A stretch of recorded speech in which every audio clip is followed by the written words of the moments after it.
ओम हर हर महादेव। जय श्री कृष्णा। राधे राधे। आज मैं माघ मास के महात्मा का द्वितीय अध्याय सुनाने जा रही हूँ, जो कि कथा प्रथम अध्याय में हुई थी और आधे पर रुकी थी, फर्स्ट चैप्टर।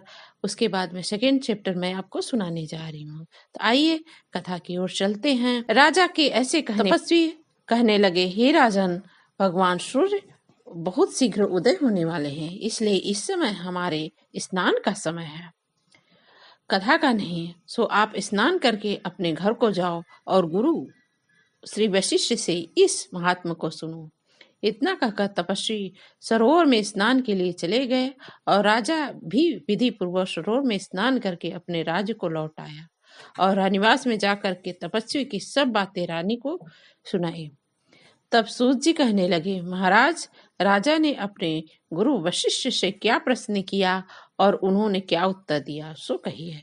व्यास जी कहने लगे, सूत जी, राजा दिलीप ने रात्रि को सुख से सो करके प्रातः समय ही अपने गुरु वशिष्ठ के पास जाकर उनके चरणों को छू करके प्रणाम करके तपस्वी के बताए हुए प्रश्न को अति नम्रता से पूछा कि गुरुजी, आपने आचार विचार, दंड नीति, राज्य धर्म तथा चारों वर्णों के, चारों आश्रमों के क्रियाओं, दान और उनके विधान, यज्ञ और उनकी विधियां, व्रत, उनकी प्रतिष्ठा तथा भगवान विष्णु की आराधना अनेक प्रकार से तथा सविस्तार पूर्वक मुझको बताइए।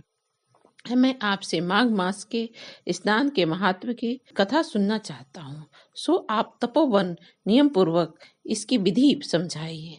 गुरु वशिष्ठ जी कहने लगे, हे राजन, तुमने दोनों लोकों के कल्याणकारी, वनवासी तथा गृहस्थियों के अंतःकरण को पवित्र करने वाले माघ मास के स्नान का वो सुंदर प्रश्न पूछा है।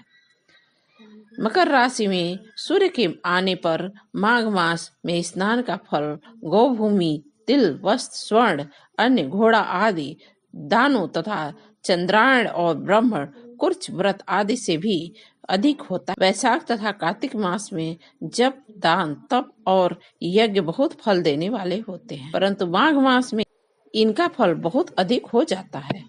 माघ मास में स्नान करने वाला पुरुष राजा और मुक्ति के मार्ग को जानने वाला होता है। दिव्य दृष्टि वाले महात्माओं ने कहा कि जो मनुष्य माघ मास में सकाम या भगवान के निमित्त नियम पूर्वक माघ मास में स्नान करता है वह अंतः फल प्राप्त करता है। उसको शरीर की शुद्धि, प्रीति, ईश्वर तथा चारों प्रकार के फलों की प्राप्ति होती है।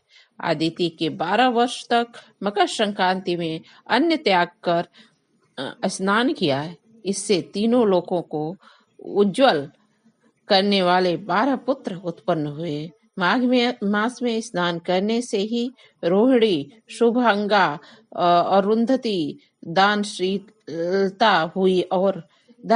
हुई, इंद्राणी के समान रूपवती होकर प्रसिद्धि हुई। जो माघ मास में स्नान करते हैं तथा देवताओं के पूजन में तत्पर रहते हैं, उनको सुंदर स्थान, हाथी, घोड़े की सवारी तथा दान को दिव्य प्राप्त होता है। अतिथियों से उनका घर भरा रहता है और उनके घर में सदा वेद ध्वनि होती रहती है। वह मनुष्य धन्य है जो माघ मास में स्नान करते हैं, दान करते हैं तथा व्रत नियमों का पालन करते हैं और दूसरे के पूर्णों के छेड़ होने से मनुष्य स्वर्ग से वापस आ जाता है। परंतु जो मनुष्य माघ मास में स्नान करता है वह कभी स्वर्ग में वापस नहीं आता। इससे बढ़कर कोई नियम, तप, दान पवित्र और पाप नाशक नहीं है। भृंगु ऋषि जी ने मणि पर्वत पर विद्याधरों को यह सुनाया था। तब राजा ने कहा कि ब्राह्मण भृंगु ऋषि ने कब मणि पर्वत पर जाकर विद्याधरों को उपदेश दिया था, सो बताइए। तब ऋषि जी कहने लगे कि राजन, एक समय 12 वर्ष तक वर्षा न होने के कारण, सब प्रकार प्रजा क्षीण होने के कारण संसार में बड़ी उद्विग्नता फैली हुई थी। हिमाचल और विंध्याचल पर्वत के मध्य का देश निर्जन होने के कारण श्राद्ध, तप और स्वाध्याय सब छूट गया था। सारा लोक विपत्तियों से फंसकर प्रजाहीन हो गया था। सारा भूमंडल फल और अन्न से रहित हो गया था तथा विंध्याचल से नीचे बहती हुई नदी के सुंदर वृक्षों से आच्छादित अपने आश्रम से निकलकर श्री भृंग ऋषि अपने शिष्यों सहित हिमालय पर्वत पर गए। इस पर्वत की चोटी नीली और नीचे का हिस्सा सुनहरी होने से सारा पर्वत पीताम्बरधारी श्री भगवान के सदृश लगता था।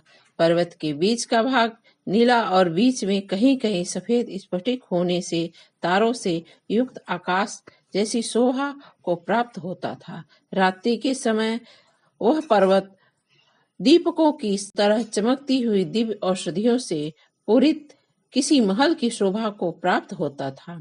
यह पर्वत शिखाओं पर बांसुरी बजाती और सुंदर गीत गाती किन्नरियों तथा केले के पत्तियों की पताकाओं से अत्यंत शोभा को प्राप्त हो रही थी। यह पर्वत नीलम, पन्ना, पुखराज तथा इनकी चोटी से निकली हुई रंग बिरंगी किरणों से इंद्रधनुष के समान प्रतीत होता था।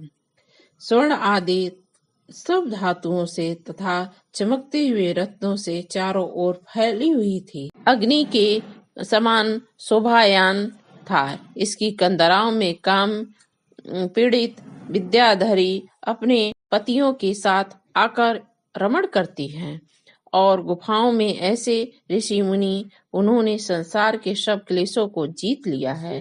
रात दिन ब्रह्मा का ध्यान करते हैं।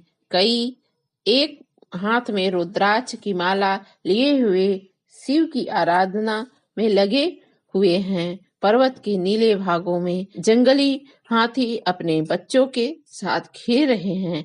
कस्तूरी वाले रंग बिरंगे मृगों के झुंड इधर उधर भाग रहे हैं। यह पर्वत सदा राजहंस तथा मोरों से भरा रहता है। इसी कारण इसको हेमकुंड कहते हैं। यहाँ पर सदैव ही देवता और अप्सरा गुहा निवास करते हैं। तो यह था माघ मास का द्वितीय अध्याय। तृतीय अध्याय सुनने के लिए मेरे चैनल को सब्सक्राइब करिए, लाइक करिए, शेयर करिए, बेल आइकन को प्रेस कर दीजिए जिससे सारी नोटिफिकेशन आपके पास जाती रहे। जय श्री कृष्ण, राधे राधे लिखना न भूले। ओ हर हर महादेव। जय श्री कृष्ण, राधे राधे।